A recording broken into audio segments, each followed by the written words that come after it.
mid-70s. The arms race was intensifying. Technology was changing warfare. Advances in Soviet radar, anti-aircraft, and missile technologies were challenging American air power.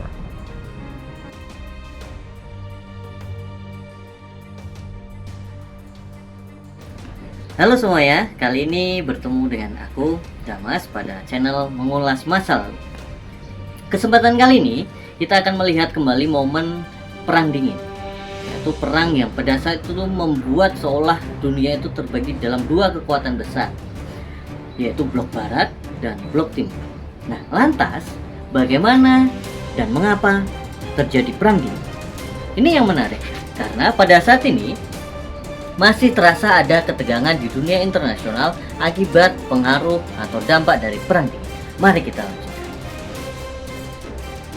Perang Dingin atau bisa juga disebut sebagai Perang Saraf ini merupakan perang yang tidak mengadu kekuatan senjata atau menggunakan kekuatan fisik.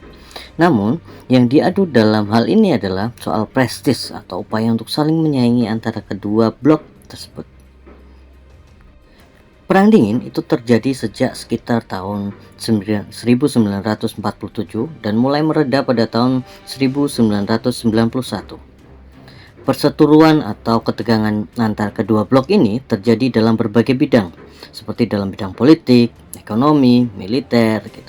Itulah yang membuat blok ini semakin menjadi kekuatan besar di dunia. Antara blok barat, Amerika Serikat dan sekutunya, dan blok timur yang dalam hal ini Uni Soviet, ini merupakan upaya untuk menunjukkan kemampuan dan kekuatannya. Ketegangan yang terjadi antara kedua blok ini dengan kekuatan besar ini berpengaruh pula terhadap berbagai perkembangan sejarah di negara-negara di dunia. Di antaranya seperti terjadinya perang di Vietnam, perang di Laos, perang di Korea, perang di Cina gitu. Itu semuanya adalah pengaruh dari perkembangan atau persaingan ideologi antara blok barat dan blok timur. Tidak luput juga bahwa sejarah perkembangan di Indonesia pun dipengaruhi juga oleh persaingan ideologi ini. Lantas, hal apa yang melatar belakangi atau mendorong terjadinya Perang Dingin ini? Inilah yang menarik. Mari kita ulas bersama. Secara garis besar, latar belakang Perang Dingin ada 3 hal mendasar. Yang pertama, tentang penyebaran ideologi, yang kedua soal perlombaan senjata, yang ketiga pengaruh perkembangan aliansi atau persekutuan. Kita akan mulai dengan latar belakang Perang Dingin yang pertama, tentang persaingan penyebaran ideologi. Perbedaan ideologi dan penyebarannya memicu ketegangan antara blok barat dan blok timur. Blok barat yang dipimpin oleh Amerika Serikat dengan ideologi liberal kapitalis, dan blok timur yang dipelopori oleh Uni Soviet dengan ideologinya sosialis komunis. Masing-masing pihak, yaitu Amerika Serikat dan Uni Soviet, itu saling berusaha untuk menyebarkan pengaruh ideologinya ke dunia. Hal ini agar banyak negara yang kemudian menganut paham ideologi kedua blok tersebut. Tujuannya adalah tentu untuk mengontrol negara-negara di dunia dan menebarkan pengaruhnya.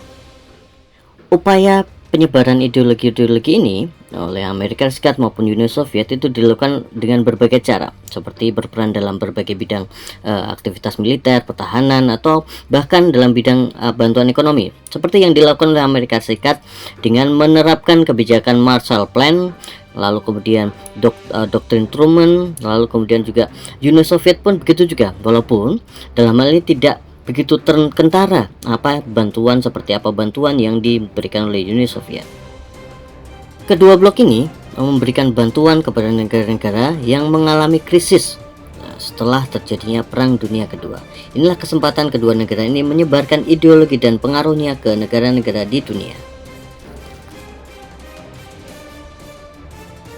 Latar belakang Perang Dingin yang kedua, perlombaan senjata. Perkembangan kemajuan teknologi dalam bidang persenjataan mengawali persaingan kedua negara atau kedua blok antara blok barat dan blok timur. Kedua negara yaitu Amerika Serikat dan Uni Soviet saling berlomba menciptakan senjata seperti kapal selam dan bom atom serta nuklir. Seperti bom atom yang pernah diluncurkan oleh Amerika Serikat untuk menghancurkan Hiroshima dan Nagasaki yang sekaligus mengakhiri Perang Dunia Kedua. Persaingan dalam bidang antariksa pun terjadi antara Uni Soviet dan Amerika Serikat. Seperti yang Uni Soviet membuat Sputnik dan Amerika mengirimkan pesawat Apollo yang mendaratkan Neil Armstrong di bulan. Pengembangan senjata nuklir dalam hal ini oleh kedua negara yaitu Amerika Serikat dan Uni Soviet telah beberapa kali diuji cobakan. Ini meningkatkan ketegangan yang dipicu kekhawatiran dan ketakutan atas supaya serangan dari pihak lainnya. Inilah yang membuat semakin runcing perang dingin antara Amerika Serikat dalam hal ini blok barat dan blok timur Uni Soviet.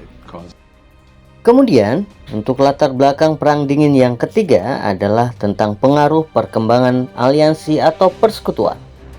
Pengaruh atau perkembangan aliansi di dunia, yang kemudian masing-masing pihak mau blok barat maupun blok timur itu berusaha untuk menciptakan teman politik di dunia.